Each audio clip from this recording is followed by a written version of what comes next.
يعني تعالوا نشوف ايه اكتر حاجه صعب ندوس عليها بقى وكيتس. إيه. انا بحاول اطلع منك الجمله اشرح للناس، يعني انا عايز اشرح للناس انت بتقول ايه. لو سمحت خلي كلامك مفهوم ادوس على شويه. المزمار. والله المزمار عادي يعني. لا صعب المزمار، صعب ادوس على المزمار.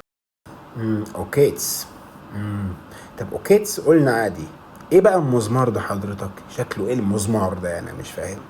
صعب. اوف. دج. دج. ايه ده ايه ده، لا ما اقدرش ادوس على انا.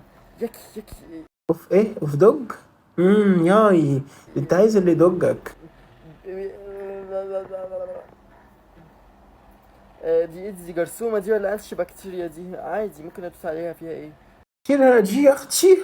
دي بكتيريا، بكتيريا يا اخويا. يلا استرجل، ولا مالك ولا في ايه ولا. المكعبات صعب ادوس على المكعبات. اوف اوف دبوس، اوف اوف صعب جدا. اوف ايه؟ اوف ايه يا اخي؟ يا اخي ما تقولش الكلام ده، انت راجل عيب. ايه اوف ودبوس؟ ده انت عايز الدبوس ده يدخل في التورته كده حشر عشان خاطر تسترجل غلس غلس شويه. حاجه لطيفه جدا. الجلاس الجلاس انا صعب ادوس على الجلاس. بابل جام دي حاجه سهله وكيت خالص.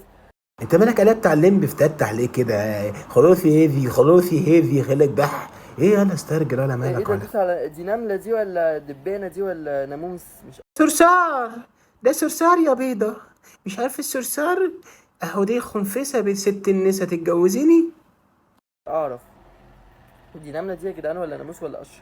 يعني عادي انا ممكن ادوس على الحشرات الكائنيه، لان انا الحشرات الكائنيه بالنسبه لي ما بتمثلش حاجه في الحياه. ايه يا جماعة؟ ايه يا جماعة الحشرات الكائنية دي؟ احنا ما خدناش قبل كده في الدراسات.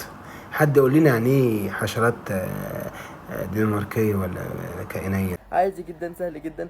وشكرا يا جدعان. هو قال إيه يا جدعان صح ولا يا جدعان؟ هو قال إيه يا جدعان صح؟ طيب عامة يا جماعة، أي حد يلاقي الخلقة دي في وشه في أي مكان يجيب له الدبوس والمزمار، يحط مزمار من تحت والدبوس من فوق، وخليه يدوس بقى ويتوكل على الله ويريحنا.